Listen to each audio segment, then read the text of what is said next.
What's up, guys and gals? Welcome back to the Nerd Castle for the next episode in our Q&A series where you and I hang out for a little bit and talk about all of your selected questions from the last week. This week we had a lot of questions. Excited to get to them.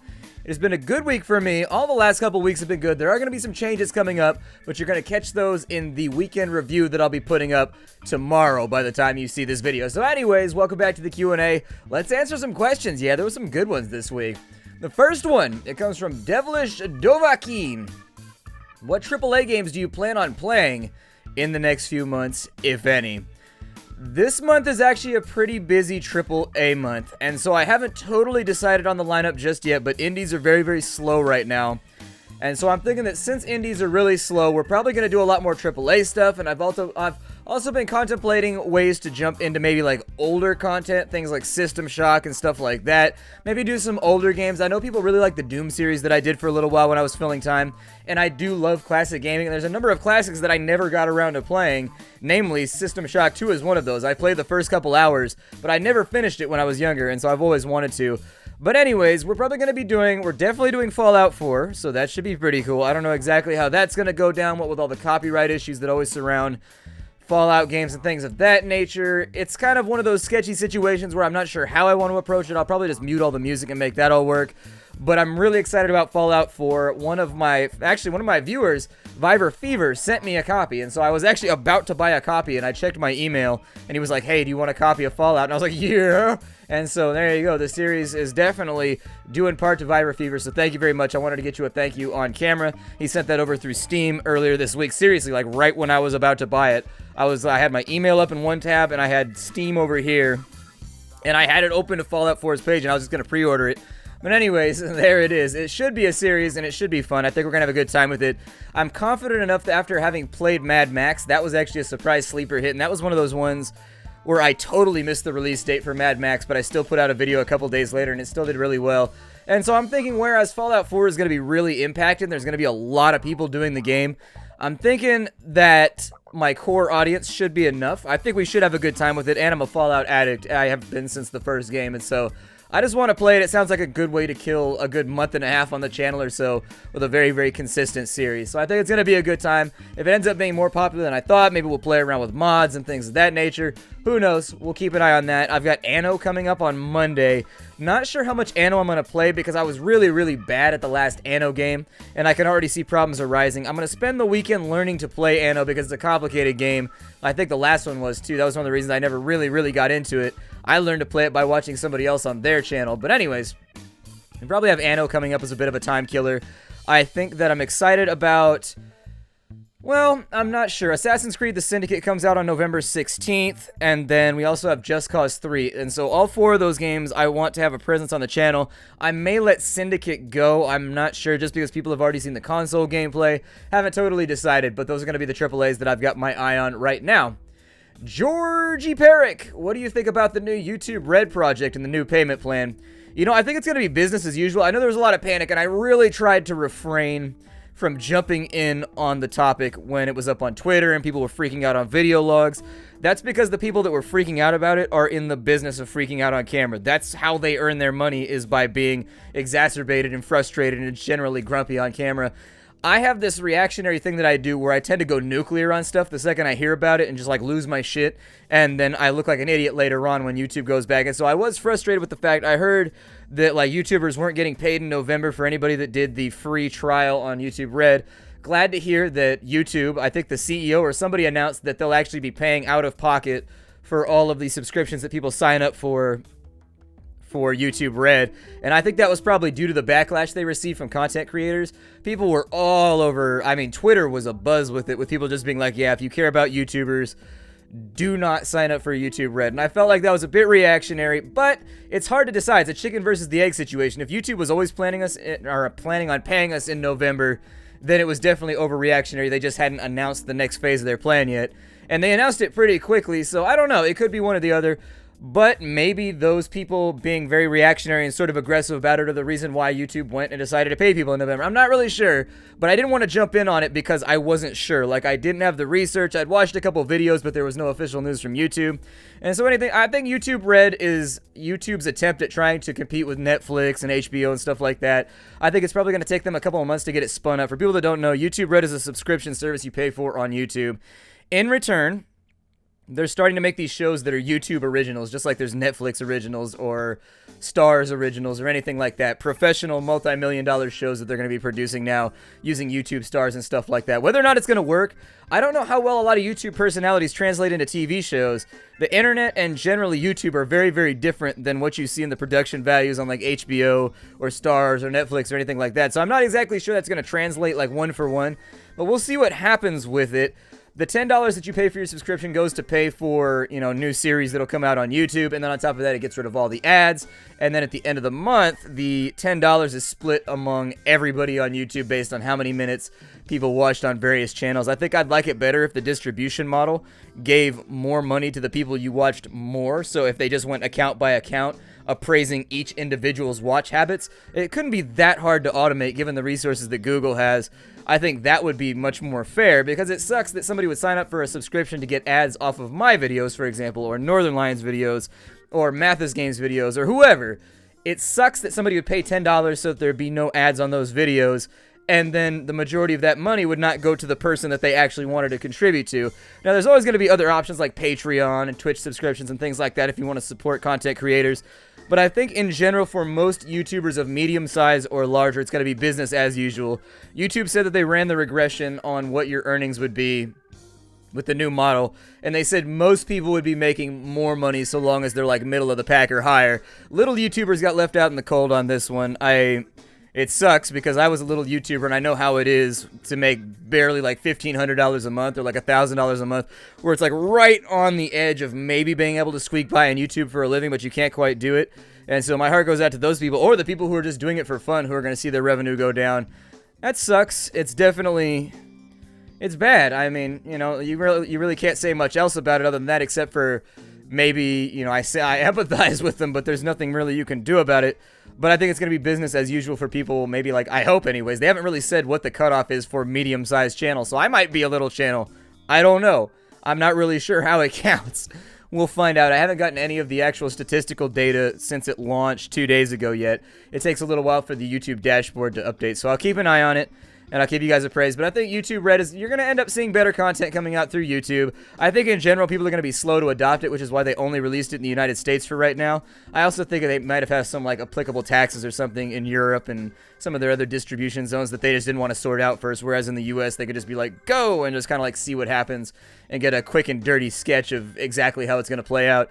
Either way, it's kind of like one of those things where you just got to watch and find out. I don't really have a whole lot of information on it aside from what YouTube has given out. I think YouTube Red could be a good thing or a bad thing, but I'm not really ready to put my foot down on it just yet. I think that anything that makes the viewer experience better is probably a good thing. So if people want to get rid of ads and pay for that, that's cool. They can do it for free through AdBlock or other programs, but if that's what they want to do, it does support content creators. Just be aware the money might be going towards content that like you never watch or like you aren't even aware of. So that's why I'd like them to rethink their distribution model for the way that the money goes out. Trevor Adkins. Hey, Splatter, you ever planning on doing more Mountain Blade? A couple weeks ago I tried to get Florist to work, but it won't work on this PC. I get a bunch of crazy issues when I try and run Florist, which is my favorite mod. I wanted to do a Florist playthrough for a little while just to kill time, and I end up having to scrap it because I fiddled with it like all weekend, and I just couldn't get it to work. I kept getting like this registry error or something from the game every single time I tried to run it. I tried everything. I was like emailing people and just troubleshooting, and it's just, I used to work in IT, so I know how to troubleshoot things on PC. I know how to browse forums and try and look for things. I can rewrite registry entries. I can do all these things, but it's just like at the end of the day, when you've tried 1,000 different options that people have suggested, including developers suggested things, it's just like, well, I don't want to do vanilla, but I don't really feel like doing Brittenwalder right now. I'm not a huge fan of Viking Conquest. The only one that I could see myself long-term playing is Florist, and unfortunately I couldn't get it up and running. And so anyways, I am planning on playing Bannerlord when it comes out. I get that question a lot, so Bannerlord is definitely going to get some play on the channel once it releases. They have been keeping up. I've been watching some of the dev blogs and things like that. They've been putting up videos with siege weapons and things of that nature in there. So pretty cool stuff coming from Bannerlord. I'm excited about it. But up until that comes up, I'm not sure if Mountain Blade is going to show up until Bannerlord finishes its development cycle. Comrade Pilgrim asks, we all know you love cats, but what's your opinion on man's best friend, the canine? I like dogs. I like dogs quite a bit. Bigger dogs, the better. I'm not a big fan of little dogs like Chihuahuas and things like that. My parents are Chihuahua people. My grandparents are Chihuahua people. They've got lots of little dogs running around. I grew up around little dogs, and they always felt like consolation dogs. It's like, oh, you got a Chihuahua. Yay. That's totally a dog that I can roughhouse with. We had a Dalmatian when I was growing up, and I loved the hell out of him, and then he jumped a 9-foot fence on New Year's Eve. We had like a dog, we had a kennel at our house that my dad had built specially for the dog, so that you could put him out at night, and like he didn't sleep in the house because he was always getting in trouble and destroying stuff. And so he had like a enclosed kennel type deal. It was big, it was a dog run, it was pretty large. It was a lot of space, and so anyways, train the dog to only use the bathroom at the back corner of the kennel and all that sort of thing, and then you'd let him out during the day and he'd come in the house and do whatever, and then at night when we go to bed, we'd shut off the kennel and we'd put his dog heater, his dog house had a little heater in it or whatever that my dad had built. My dad, always looking for projects. He's building a hoverboard right now, the one from Back to the Future for his house. He's always building stuff, always. I wish I was handy, but I'm not. I'm just useless when it comes to man stuff. And so anyways, dogs. I like them a lot. I shopped around for a dog about a month ago, but I got into a big blowout argument with my landlady because there's a weight limit on the dogs you can get here, and the dog I wanted to adopt was like 31 pounds. He was like 31.4, she was. It was a little cattle dog, Australian Shepherd mix, because I'm a runner, and I want a dog that's energetic and can keep up with me. I do a lot of activity every day, and so anyways, I wanted a dog that would be able to like keep up and not gas out and all that. And so I get all the paperwork signed, I paid the deposit, I already fallen in love with the dog, I tried to bring her home, and the landlady just totally blocked it off and was like, yeah, $31, the dog is 31 pounds and the weight limit is 30. And she was like hard, like capped about it. Like, no, you're not breaking the rule. I offered to pay an extra deposit. I offered to do like everything because I really wanted to keep this dog. And she made me take it back. It was just like one of those, it was ridiculous. It was ridiculous. It was absurd. Considering, I don't know. The guy from the shelter had called and the lady had okayed it. But then the guy who had called from the shelter, if you're wondering why I got the dog all the way home, after I got the dog, the lady that ran the shelter called because she said that the other guy had like lied to the landlady by saying it was 30 pounds exactly. And so then the shelter runner called and said it was 31 pounds, and then it was all just a fuster of clucks from there. And so anyways, heartbroken and dejected. I've been staying away from dogs for the last little bit just because it's a soft spot for me. But yeah, funsies, I thought you were allowed to have dogs that are complex because, like, our neighbor has a husky and the people, like, across the way have a pit bull. I assumed that they just have them, and I was just like, well, that sucks. What lesson did I learn today? What lesson did I learn today about doing the right thing? So, yep, I love dogs. I want one, but I gotta wait. I've been looking at condos and things like that, and so I'm trying to move out of this place because I don't want to live here anymore. The rent's getting a little exorbitant to the point where I'm like, well, why am I not just paying like on a mortgage or something if I'm paying that much rent? I was looking at the mortgages for like condos and like little places around here that you actually own, and they were 40% of what I'm paying here in rent to like actually be putting equity into something. And I was like, all right, so it's time to shift my life plan here. I'm done paying like ridiculous rent to some like landlady that doesn't do anything for me and is essentially just like making my life difficult every other day. So I like dogs. We got a little bit off subject, but I love dogs. I grew up around dogs. My friends had dogs. I had dogs. Used dogs as pillows when I was a kid during sleepovers and stuff like that. I like them. I like all animals in general. There's very few animals that I don't like or I don't get along with. I've always had like a weird animal magnetism. Animals like me. Even animals that don't like other people tend to like me if you give me a little bit of time with them. I don't know what it is. There's no like special technique. I think it's just because I'm really relaxed around animals and I think they lock in on that, but I don't know. Not entirely sure. Hunter Grant asks, Q&A! Splat, have you ever just failed so hard when recording that you just restarted? Yes, I have indeed, actually. That happens all the time where I'll do like a first or a second or a third take when I do a series, and I'll just hate the way it goes through, and I'll just be like, eh. If it's a blind series, I really try not to, but in general, for things like, for example, we just started running The Long Dark. Since it's like a third season, I want everything to go like swimmingly. And if it doesn't, then I get all antsy about it. And so I might start up, and I might not like the starting spot. Or I might go to like a different place and try something out there. And then if I don't like the way the general trajectory is going, I may like restart. I didn't have to do that with The Long Dark this time around. But I've done it with some series. Yes, definitely. I mean, you gotta cultivate your work a little bit. You just can't like run with things and put up shitty content. You know what I mean? And the second half is, what was your favorite game on the channel to play? You know, I had a great time with State of Decay. I liked State of Decay a lot. In general, I just like zombie stuff, so I did State 2 until we got like halfway through the game and it ran out of content. And I think those are probably two of my favorite ones that I've ever done. That's a tough call, though. That's a very, very tough call. I mean, you know, I really like that dog sled game we played, too. For some reason, that game was really addictive. This War of Mine I really, really liked. There's a couple of series that are very near and dear to me, in part because the games were really fantastic, but also because the channel was going through, like, an interesting time there where it was transitioning from being, like, a hobby to, like, a job, and it was very, very exciting. And so it was also kind of like the atmosphere of the time for me in my life. Ian Anderson asks, quick question, is your girlfriend a non-believer too? So the answer to that question is yes. And do you think believer-non-believer relationships can work? And so what he's talking about here is religious-wise. If one person believes or one person doesn't, or one person has one religion, one person has the other. You know, I think they can work if you set concrete boundaries, like don't proselytize to me, you believe what you believe, I believe what I believe. But there's an issue here because people rub off on each other. What happens as you get older and you have like relationships that last longer and longer and longer is you become more insular. It's just, I think it's like a natural thing that we do because that's how new family units get made. Is it like we find a girlfriend, she becomes a fiance, you still hang out with your friends but a little bit less. And so in general, the one person that you have the most influence from is that person that you're sharing a house with or like sharing a space with, and you rub off on each other. And so I think it might be difficult if your worldviews, like if you're like a secular humanist and the other person is like a really, I don't know, any religion that really, really values altruism and, you know, charity and things like that. I think that those are compatible belief systems where if you rub off on each other, it's not that big of a deal because the things you're going to rub off are perfectly fine. But I think that if you have somebody that's really sort of a, you know, my way or the highway, I do whatever I want in life, there is no objective morality type individual, mixed with somebody that's actively engaged in a religion, or it could go either way, I think you're going to rub off on each other, and you're definitely going to have to, regardless of whether you're the religious one or the non-religious one, I think there's going to be some difficulty there because people rub off on each other and you sort of, I don't know, you absorb each other's characteristics. I've seen some of the best people I know become some of the worst people I know by dating the wrong person for a couple of years and just totally flip themselves around because that's the only person they have an influence with anymore. And so they want to make that person happy, and so they adopt some of their world beliefs and things like that. That's all that I'm saying. I think it's possible if you set boundaries, but there's a certain point at which two people are just too different because of their belief systems where you probably just want to be like, hey, Sarah, write it out, but probably just let it go. I don't know. Slarty Bart Farst asks, Warhammer, if you could build your own chapter, what would it be and why? I'm going to assume that's for Space Marines.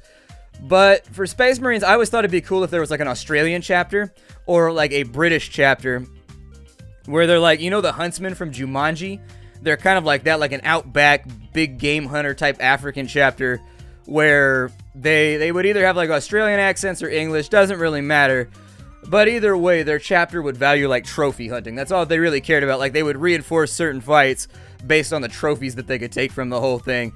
And so, for example, their home world or whatever their like hive planet is, their recruitment planet, their little base there would just be like a giant trophy room of like all the shit that they had killed over the last gajillion years or whatever. I always thought that'd be kind of a cool chapter. I don't know. It might be a dumb idea, but I figured I'd put it out there. If I was worried about looking dumb on the internet, I wouldn't make videos at all. So that's kind of like where I would start. I'd probably develop it from there, but the general whole idea would revolve around kind of that Jumanji-esque hunter, like let's go shoot a big animal type deal, but in the service of the Emperor. Angry Reaper asks, hey Splat, I've been around for a while, got here through Blitz's channel. Do you have any plans for when the YouTube bubble pops? If so, what are they? Greetings from Chile. Hey, my best friend was from Chile for a while. His family came here when he was like 10 or 11 from Chile. Yep. Just a little tidbit about me. But anyways, when the YouTube bubble, I don't know. I try not to think about it because it's really sort of depressing. I have a good time doing this, and I'm not looking forward to the time when I don't get to do this anymore, so much so that I'll more than likely, even if the YouTube bubble pops, I'll probably still make videos. No matter how pathetic and sad the whole thing gets, I'll probably still put out like a video every couple days or something like that while I go to do something else. I don't know. I got a couple hookups in a warehousing district near here where I could get a job pretty easily doing like random like longshoreman shipping type stuff. I got a friend that is a air traffic controller, so that's I mean, I've got options. None of them are ones that I really seriously want to go down. Obviously, I could go back to roofing too. This is the family biz. Not super like enthusiastic about it, but when the bills got to get paid, the bills got to get paid. So, you know, it is what it is. I've been thinking about going back into music for a little bit, starting up with a SoundCloud again. I already have a couple of SoundClouds for all the various projects I used to work on, like in my free time when I was in college. But lately, I don't know, I've had a big breakthrough lately where I've been picking up the guitar and playing the piano and kind of just messing around again. Just sort of dabbling my foot. I don't know. I was disenfranchised with music after my career failed there for a long time, where I just didn't want to look at it. Kind of like, it's hard to look at the wreckage of dreams dying and all that sort of thing and not become very depressed and upset about it. But I don't know. I've been playing music again just for the sake of playing music, and I've started to kind of hash out a couple of ideas. I've written a couple of hooks so far, and I'm sort of interested in, I might actually set up a new recording studio pretty soon. And sort of all my equipment is outdated now, and I've been looking for something to work on anyways as like a hobby now that YouTube is not a hobby anymore. And so I may get back into my home recording studio and just see if I can mess around with that. I think it's plausible now that the internet is released to make a living from music, whereas when I was doing stuff with the heavy metal band and whatnot, there was no like iTunes or whatever. You just kind of like traveled around and played shows and hoped people bought your demo and didn't forget about it, or they bought shirts or whatever. That's how you kept yourself afloat over the long term. Nowadays, I think digital distribution has made the whole thing a lot more accessible and easy. Something that kids nowadays should be very, very thankful for, because legitimately, it was nasty back in the day to get anybody to listen to your music. It was just a mess. It was just thousands of bands all traveling in vans, just all jockeying for the same spot. I'm sure it's the same on iTunes and on SoundCloud or whatever, but the nice thing about the internet is it gives you the opportunity to expose your music to people who actually give a shit about it. Because we were playing very sort of Norwegian and styled metal here in the United States, and the only thing people like in the United States is like biker metal, like Megadeth, you know, Metallica, Black Label Society type stuff. They're not really into the whole like flutes and bagpipes and crazy, you know, folk music type stuff. And that's what we were playing back in the day. And it would have been nice to be able to expose our music to an audience, say, in Europe that actually cared about it, but because we live on the west coast of the United States, it was not an option back then. Nowadays, you don't have that issue. You can find specific forums and just, like, get out there, and the cream does rise. I mean, I always counter that. People are like, the cream always rises, and I'd be like, yeah, but so do fibrous turds. And so, I don't know. That's probably what I do next anyways. I probably fiddle with music. Normage asks, hey, Splat. One of my best friends likes me. She's emailed me saying she wants to go out, but I don't go on my email, and I missed it for like a month because I forgot my password, and now she's super salty, and I have feelings for her. I really like her, but I don't think she'll go out with me, and I'm too afraid to ask because of this. Please help. I want this to work out. Well, the best way to make things work out is to get out and work. I would say just make your feelings known. That's always, like, honesty is the best policy when it comes to relationships and things like that. If you're both interested in taking this out of the friend zone or whatever and making it something more, gotta discuss it, gotta talk about it. Discussion is, like, seriously a major component that I think most people omit from relationships, and it's like the most important one. If you're not conversating, the relationship is not gonna go far, and that's the best way to get yours started in the first place. So I'd recommend just make your feelings known, explain it to him, be like, yeah, I don't use that email very often, and so I missed your email. Wasn't anything personal, but I do share the feelings that you express there. And so I'd like to go get a drink, or I'd like to hang out, or we could go see a movie and get dinner or whatever else. Just be forward about it and don't be afraid of rejection. I know a lot of people that pass up on a lot of opportunities because they're terrified that a girl's just going to be like, I'm not feeling it. And that's not the worst thing in the world to happen. Like, I've been shot down by loads and loads of girls. So like, okay, well, on to the next then. I follow the Boomhauer principle though, so you gotta do what you gotta do. Never really upset me when a girl was like, oh, well, I don't like you like that. I'm like, okay, I guess I'll target my affections elsewhere then. I'm not gonna sit there and try and convince her. That's just not me. So, just make it known. And, you know, if you get shot down, you get shot down. But from what it sounds like here, it sounds like there's definitely a chemistry there. So I'm willing to bet it probably won't go down like that. 6 is my name. First question from me to you on the Q&A. What is your history with the Fallout franchise? Will you ever do Let's Plays on Fallout games? Yeah. So my history with the Fallout franchise, I first saw Fallout when I was younger, when it first came out in Game Informer. They had this little tiny PC section. I probably still have the issue here. It might have actually been Game Pro. I got Game Informer, Game Pro, and the PlayStation magazine when I was a kid. I would mow lawns and stuff like that to earn the money to pay for it. But anyways, I had a bunch of magazine subscriptions when I was a kid because I loved magazines and I loved reading and I loved things that were all related to gaming. And back then, there was no internet, and so these magazines were the best way to get into, like, nerd culture and gaming and things like that, even though they weren't really a thing at the time. And so I remember they had, like, a little,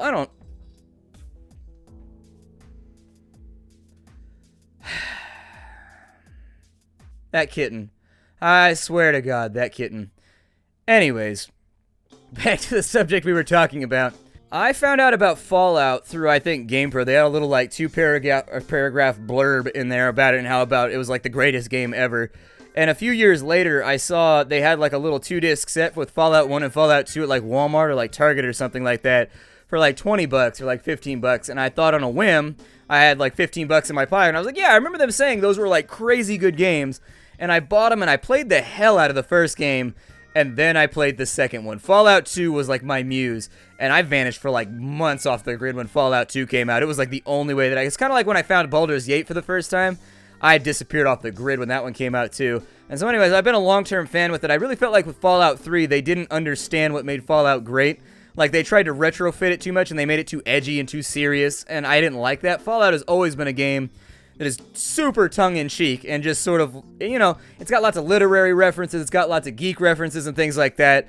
I felt like New Vegas did a much, much better job at capturing sort of like that the apocalypse is funny type vibe that Fallout 3 did not. That's not to say that I didn't like Fallout 3. I beat it like 10 times, but I think I like New Vegas better in terms of just the tone of the game. Still, I love them. I love Fallout. Anytime anything Fallout comes out, I just have to have it. And so I'm excited about Fallout 4 coming out. Playing the older games, maybe. I would have to brush up and play through again, because there's a lot of metagame knowledge that goes in right there in making your characters properly in 1 and 2, so that you don't end up with characters that are non-viable. Still, it might happen someday. I'm not going to say no, because I love him enough to where it might happen, but TKT Ashes, can Tillman tell me why he never answers my questions? Do I do it too late? I'm appropriate, so what am I doing wrong to not get his attention? Well, you have my attention now. The answer to that question is actually that it's all just kind of random. I go down the list of all the questions, I read all of them, and then after reading all of the questions, I go back through again, and I grab the ones that I remember as being the most inspiring, or it comes out of different moods too, really. It just depends what sort of mood I'm in. Sometimes there's more somber Q&As, sometimes there's super funny Q&As. It just depends what sort of mood I'm in, and so it might just be bad luck where the question didn't match up with the way that I was feeling that week. But anyways, you got my attention now, and so I figured I'd give you a little background. I just select the questions as I go through based on the mood that I'm in, and I kind of just pluck them randomly based on what I feel like talking about this day versus that day. In general, I try to stay away from things that'll like cause a fight with the fan base, or I try to stay away from things that'll be like really controversial, like political stuff or anything like that. But that's how you get it done. I realize there's some irony in me answering the question about you asking why I don't answer your question, but I couldn't walk away from it. It was just too ironic and funny to me. New Deathscope asks, what has been your favorite place that you have visited? Hawaii. I love Hawaii. It's paradise on earth. It's the sort of place where, like, once you go there, you never want to leave, especially if you have family there, which I do. The Hawaiian half of my family, they all live there in a little place called Eva Beach, and so I go up there and I visit every now and again. Not very often because it's expensive, but you can cut out the hotel costs because when you have Hawaiian family, they expect you. It's part of the aloha spirit, kind of the aloha family structure, where it's insulting to Hawaiian people if, like, so let's say you have Hawaiian family. If you go to Hawaii and you don't, like, stay at their house and you don't, like, eat at their table and stuff like that, Hawaiian culture is very sharing and very sort of just, like, come to the buffet and eat with us, your family, like you're supposed to be here, you know? It's kind of that way that they view Ohana and all that. And so it's nice. You go there, and the first time I went, you meet, like, family that you've never met before. And, you know, you meet all these new acquaintances, and you learn about this half of your culture that you didn't even know about. And you spend all that time there. You eat the great food. You spend time with a wonderful, warm group of people. And I think that, combined with the fact that Hawaii is probably one of the most beautiful places I've ever seen on Earth, I don't know, it just holds a very, very special spot in my heart. And I'd love to live there someday, in all honesty. I'd love to live there, but we'll see how the cards line up someday. That's going to be the end of our Q&A here today. Thank you for joining me at the Nerd Castle for our Nerd Castle Q&A. I hope you enjoyed it. It was a lot of fun. I'm going to go do the weekend review back to back, so I might be wearing the same clothes after this. I don't know. Keep an eye out for it tomorrow. I'll see y'all next time. Hi, everybody. Don't forget to leave me your questions down below, for real. I use the questions from here first, and then if I don't have enough, I check like the Ask FM and emails and things like that. Still, make sure you leave your questions down below. If I didn't get you, ask again. It's okay. I can only do like 10 questions, and on average, I get like 150 to 200 questions every single time I do one of these. And so as you can tell, it's sort of diminishing returns. The big pile of unanswered questions gets larger and larger and larger each time, whereas the pile of questions that I've answered can only be so large. And so I'll see y'all later. Thanks for joining me. Hi to everybody. I'll see you next time.